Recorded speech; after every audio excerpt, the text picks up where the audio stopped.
Right guys, so I'm coming to you live, well, recording live if that makes sense, from what I like to call the Whiskey Lounge.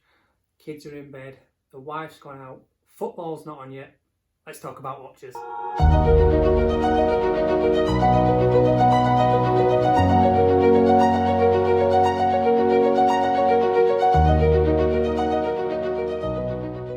So today I'm going to be talking about my relatively new Rolex Datejust, the blue version. This thing is a stunner. You might be wondering why I'm carrying this. Anyone with an oyster bracelet with a shiny centre links, you better be prepared to carry a cloth everywhere you go. It is a complete finger magnet. It's horrendous for it, in fact. So if that's the kind of thing that winds you up, stay well clear of this type of watch. If you can handle it, if you can live with it, with a cloth, go for it, because it is one of the most stunning, beautiful watches I've ever seen. I've got some close-up footage of the Datejust that'll do it justice. I say it about all my watches. Well, obviously, I love them all. The Datejust is the biggest of them all. The biggest love, the best watch, best looking. Funny, today I wore it out for work and someone thought it was a fake. And we were talking about in my other videos about people mentioning your watches. The first time I've been out in months since lockdown, and some bloke says, oh, is that a Maserati? I think he called it. I'm like, no, what's that? He says, oh yeah, it's one of those Rolex lookalikes. I was like, oh, how dare you? So I said, no, it's not a Maserati, mate. He went, well, what sort of watch is it? And I was like, it's a Rolex. I actually felt a bit of a dig saying that, but I had to put him right. Maserati? I don't think so. So let's take a closer look at the Rolex Datejust. Right, so straight off the bat you can see that beautiful blue sunburst style. It's so reflective, so beautiful, and yes, I carry a brush everywhere I go. Got to get that dust off, the cloth, the dust, the rubber gloves, and it's okay, I don't have to stress about this watch. Absolutely stunning. The Rolex Datejust was actually born in 1945 as a 40th anniversary for Rolex being 40 years old. Now that predates the Explorer and the Submariner, so it really is a bit of heritage within the Rolex lineup. Actually, Rolex watches with date windows, the first early ones was way back as 1915, believe it or not, looking into my Rolex book that I've got here. So the Datejust was born 1945, and it is a massive, massive part of Rolex's lineup, and actually was honoured of the title wristwatch of the 20th century in the United States. How much of an important title that is, I don't know, and who made that up, I'm not sure either. But as you can see, looking at the watch, the date window bubble, I always loved that growing up. There's me waving in the reflection, by the way.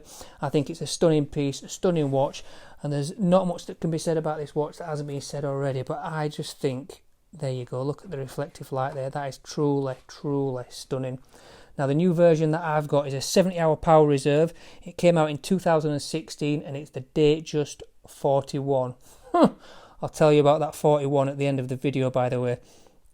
This is the oyster bracelet, and it comes with the Easy Link extension. Now I have, look at that, good lord, that is nice. Oh, so it actually comes on a Jubilee bracelet as well, what I was going to say, and that, I would say, for the fingerprints and the scratches, I never ever noticed them, and I wore that all the time. So it's the Jubilee option. Yes, it's a better option on that way, but it always felt a little bit more delicate. With the oyster bracelet, I feel that I can pick it up, throw it around, and you know what? Watches are going to get scratched, so it's not the end of the world. Although listening to me banging on about watches getting scratched, you think it would be the end of the world. So the blue, I actually would like a white dial version on the Jubilee. Is that stupid? Should I get two Datejusts? I was thinking about selling the Speedmaster and the Seamaster and getting a white dial on Jubilee Datejust. Would there be two same, or is there enough contrast in bracelet and dial? I think when you look at a Rolex watch, or any watch, you can always spot it, because you never see it face on like you would do when you wear your own watch. So when you're looking at a watch side on, the bracelet is the first thing you see, and I think that's what you can say, oh, is that a Rolex, is that an Omega? You can tell what it is by looking at the bracelet, never mind the rest of the watch. So I think a Jubilee and an oyster would be completely contrasting. As I say in my previous videos, look at that clasp, by the way. Brilliant, dead easy to throw on and off, very comfortable, very sturdy. Never feel like it's going to pop open or anything like that.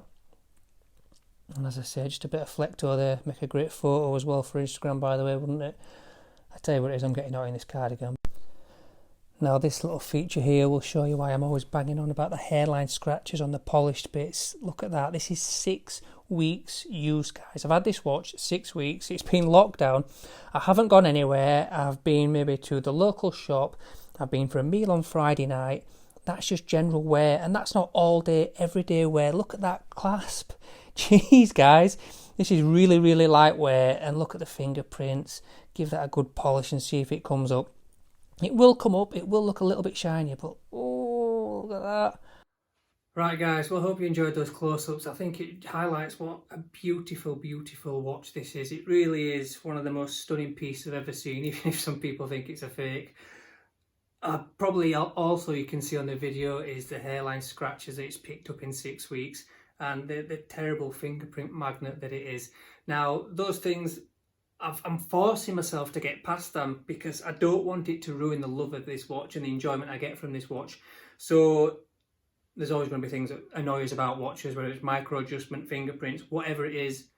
The lack of lume on some watches, that really gets to me. I'm getting past it, I'm seeing past it. I actually keep a little polishing cloth just between the steering wheel, so when I'm at traffic lights or I've stopped the car safely, handbrake on of course, I'll just give it a quick polish and get those fingerprints off. But from a distance, you can't tell, it's shiny, it's blingy. If that's your thing, then great. I love a tool aesthetic watch as well, but this is just, dare I say it, quintessential Rolex. It really is. So I love this watch. If I had to pick 2 good things, 2 bad things, I think I've mentioned the bad things already. One bad thing is that it picks up fingerprints, and I'm going to class it as one. The fingerprints and the hairline scratches are one bad thing. The other bad thing that I would say is Rolex are lying. It's not a 41mm, but I'm going to save the measuring tool for another video, but this is not a 41mm watch. This is a 39mm watch. Well, you might be thinking, well, between there and the crown, no, that's 42mm. I've measured it, trust me. If you've got a date, just go find out yourself. So the bad thing is that Rolex are fibbers. It's a 39mm watch. Everywhere I measure it, everywhere I try, it's a 39mm. So if you think you're buying a 41, sorry, you're not. You're buying a 39mm watch, and that's the Rolex Datejust 41. Who'd have thunk it? 2 good things? There's quite a few actually.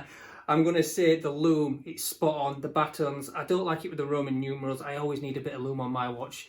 And the blue dial, oh, it's stunning, it's beautiful. I'll give you one more look. Look at that. Oh, yes, it is nice, isn't it? And I like this clasp. I've said it, I'm not going to say anymore. But I think the Easy Link on there is just enough. I know the glide lock on the Submariner is top notch, but actually, when you look at this clasp, that thickness and the comfort on the bottom of your wrist, then the actual width is a lot bigger on a Submariner, so the comfort isn't there. So another one, it's really comfy because it's only a 39mm watch. It's super comfy on the wrist, and it's one of them that you can wear all day, every day. And I think my ideal watch is the kind of watch that you can put on and forget it's even there. So that's where I want to try and be with this watch. I absolutely love it. I hope that's coming across in my video because I'm really proud of this watch. It's my #1 watch in the collection after the Hamilton. Anyway, oh, one more bit of wisdom for you guys. Right guys, so tonight's watch wisdom it's a very, very small bit of wisdom, to be fair.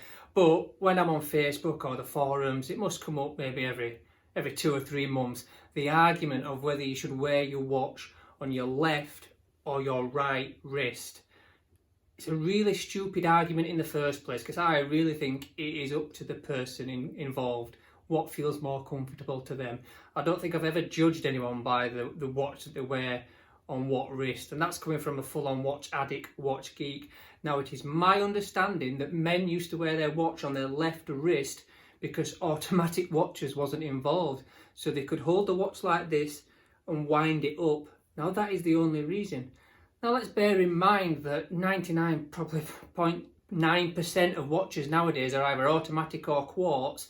There's very few manually wound. So the process of having it on your left hand so you can easily wind it, that's dead, it's buried. We don't need that kind of technology anymore. And actually, as a real watch enthusiast, my Omega Speedmaster is manual wind. I love the process of taking it off and winding it while I look at the watch. So that's my bit of watch wisdom. You should wear the watch on whatever wrist you want. I used to be a righty, now I'm a lefty, and the only reason I've changed is because I could take pictures like that with my right hand because I'm right-handed. I used to never want to wear my watch on my left hand because I'm a clumsy oaf and I'm more likely to scratch and damage it. So that's my small bit of watch wisdom. Football's on now, guys, so I'm off. Over and out. I'll see you in the next one.